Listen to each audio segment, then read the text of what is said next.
Muito bem, depois de Eduardo Batista analisando o jogo, falando mais também sobre arbitragem, é hora de opinião. Tudo bem, Renato Sevensati? Tudo bem, Rafa? Seja bem-vindo aqui para falar desse jogo, desse empate. Ele criticou a arbitragem também do jogo de ontem, mas numa avaliação geral foi bom o empate, Renato? O empate foi bom, o resultado sim. Você tem que levar em consideração o seguinte, você está jogando na casa do então líder do campeonato, porque o Goiás entrou na rodada como líder do campeonato. O Goiás veio a Chapecó, virou o jogo no último minuto e se ganha do Criciúma, retomava a liderança. Empatou, tem o mesmo número de pontos, mas perde o critério de desempate para o Coritiba. Então você está jogando na casa do terceiro melhor mandante do campeonato e você volta com um ponto? Claro, Rafa, que quando você sai na frente no placar, você fala, opa, o gostinho da vitória veio. E essa vitória ela quase foi consolidada num lance do gol do Guilobo, que seria o primeiro dele com a camisa do Criciúma, fez ótimo primeiro tempo. Se o Criciúma faz 2-0 ali, seguramente ele daria um passo importante para vencer e aí a sua situação de tabela melhoraria ainda mais, né? Daqui a pouco a gente vai mostrar, o Criciúma retoma a posição. Mas esta é a situação de um time que está lá pertinho do Z4. Eduardo Batista, na semana passada, rodou aí as emissoras, falou aqui também, e ele tem deixado muito claro, o primeiro objetivo é desgrudar lá do G4, né?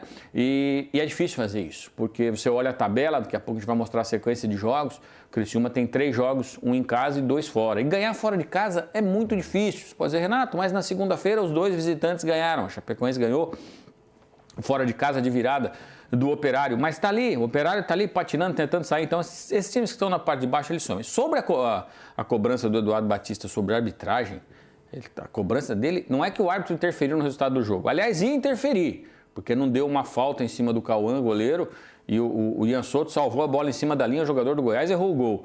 Ele ia interferir, mas não interferiu, mas ele, muito volúvel, o jogador reclamava do Goiás, ele dava amarelo, e teve um lance, ele deu impedimento de tiro de meta.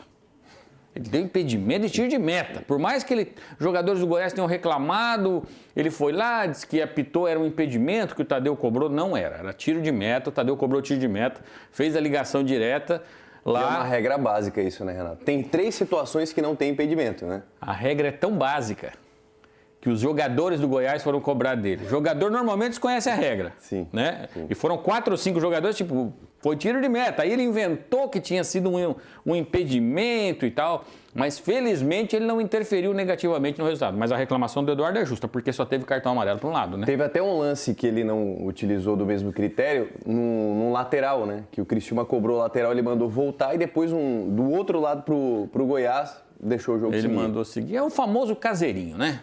Caseirinho, a casa tá cheia, não vou me complicar aqui, se é para time da casa, segue o jogo. É assim, foi assim, infelizmente. Mas o ponto foi excelente, excelente. O resultado foi bom, você tá na frente, dá uma impressão que dá para você beliscar 3 pontos, não deu, voltou com... O Criciúma foi melhor no primeiro tempo, se aquele gol impedido do VAR faz 2-0, fatalmente faria vitória, mas aí é o si, e o Goiás foi superior no segundo tempo, somados os dois, deu 1-1 ali. Vamos para a classificação? Bora. Ver como é que ficou a situação do Criciúma na tabela de classificação do Brasileiro, pós-empate, parte de cima, parte de baixo da tabela, o Goiás não conseguiu voltar à liderança, perde pelos critérios ali, né? Mas o mesmo número de pontos. Saldo de gols. E o Criciúma, um pontinho aqui. Um pontinho, mais, né? Recuperou a posição do Botafogo, né?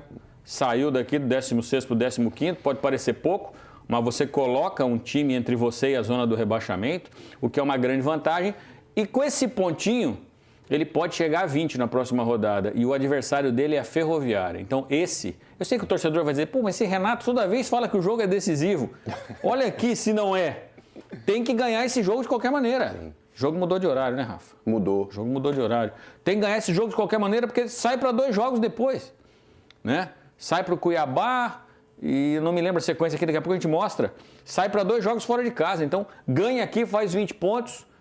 Provavelmente deve passar aí o Operário, que vem de 2 derrotas, passa a Ferroviária, dá uma respirada para poder, se não vier ponto fora de casa numa das 2 rodadas, você se mantém fora da zona do rebaixamento. Acho que esse é o objetivo, né? Muito bem. E mudou das 8h30 para as 4 da tarde, mesmo horário da final do Mundial de Clube.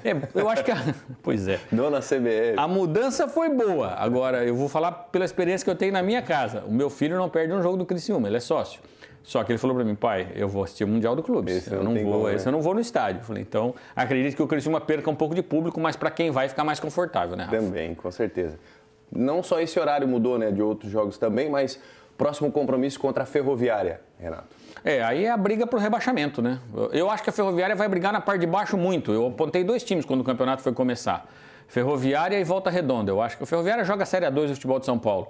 Eu acho que a Ferroviária é candidatíssima ao rebaixamento, assim como Volta Redonda. Aí o resto não dá para dizer. Mas a sequência depois é que é complicada, né? Atlético Goianiense, que está se recuperando, está querendo brigar lá na parte de cima. E o Botafogo, que hoje é confronto direto, né? Se bem que o Botafogo tem uma vantagem, né? Jogar lá no estádio Santa Cruz para 1.200 pessoas é campo neutro, né, Rafa? Sem pressão. Mas é outro jogo. Se ganhar aqui, tira a pressão desses dois. Se não ganhar, entra muito pressionado, né? Complica. Uma sequência de 4 jogos, um só em casa, que é esse contra a Ferroviária. Começou bem, buscou um pontinho fora. Um pontinho não, um pontão. Contra o Coritiba foi um pontão. Contra o Goiás foi um pontão. Muito bem. Então tá aí, análise desse jogo. Renato, você volta na sexta, porque tem jogo no final de semana, domingo. Exatamente. Fechou? 4 da tarde. Fechou. Até lá, abraço, Renato. Rafa. Até mais. Obrigado.